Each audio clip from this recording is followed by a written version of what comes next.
बिस्मिल्लाहिर्रहमानिर्रहीम अस्सलाम वालेकुम। Welcome to my Urdu channel. दोस्तों, आज की इस वीडियो में मैं आप लोगों को बताऊंगा कि हम टेलीनार की जानिब से जो हमें गूंज एमबी दी जाती है वो कैसे इस्तेमाल कर सकते हैं। इधर देखिए हमारे पास लिखा हुआ है इंटरनेट, मतलब जो हम इंटरनेट की एमबी होती है वो होती है। दूसरे नंबर पर देखिए सोशल एमबी लिखा हुआ है और तीसरे नंबर के ऊपर लिखा हुआ है गूंज एमबी, कि हम ये कैसे इस्तेमाल कर सकते हैं। तो इसके लिए हमें एक एप्लीकेशन की ज़रूरत होती है, तो वहीं पर ही हम ये जो एमबी होती है इस्तेमाल कर सकते हैं। इसके अलावा किसी और जगह पर ये एमबी इस्तेमाल नहीं कर सकते। तो इसके लिए हमें सबसे पहले गूगल प्ले स्टोर में आना होगा और एक एप्लीकेशन डाउनलोड करनी होगी, गूंज टीवी।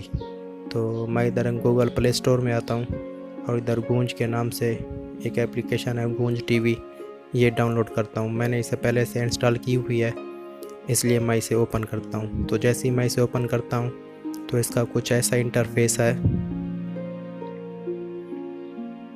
इधर आप न्यूज़ देख सकते हैं, ड्रामे देख सकते हैं, या कोरोना वायरस से कुछ रिलेटेड न्यूज़ हैं वो देख सकते हैं,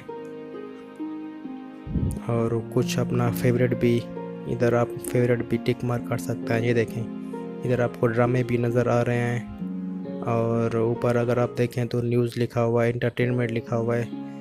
तो ये गूंज एमबी आप सिर्फ यहीं पर ही इस्तेमाल कर सकते हैं। हालांकि न्यूज़ चैनल अगर आप यूट्यूब पर देखें या जो न्यूज़ चैनल की अपनी ऑफिशियल वेबसाइट होती है, जो एप्लीकेशन होती है, वहाँ पर देखें तो वहाँ पर ये एमबी यूज़ नहीं होगी। ये सिर्फ इसी एप्लीकेशन के लिए ही एमबी बनाई, मतलब दी जाती है। अगर ये एमबी आप दूसरी जगह में इस्तेमाल करेंगे तो वहाँ पर ये इस्तेमाल नहीं होगी, बल्कि आप लोगों का दूसरा जो नेट है वो इस्तेमाल होगा। जैसा कि इंटरनेट के लिए एमबी दी जाती है वो इस्तेमाल होगा। उम्मीद करता हूँ कि आपको ये वीडियो पसंद आई होगी। Thank you.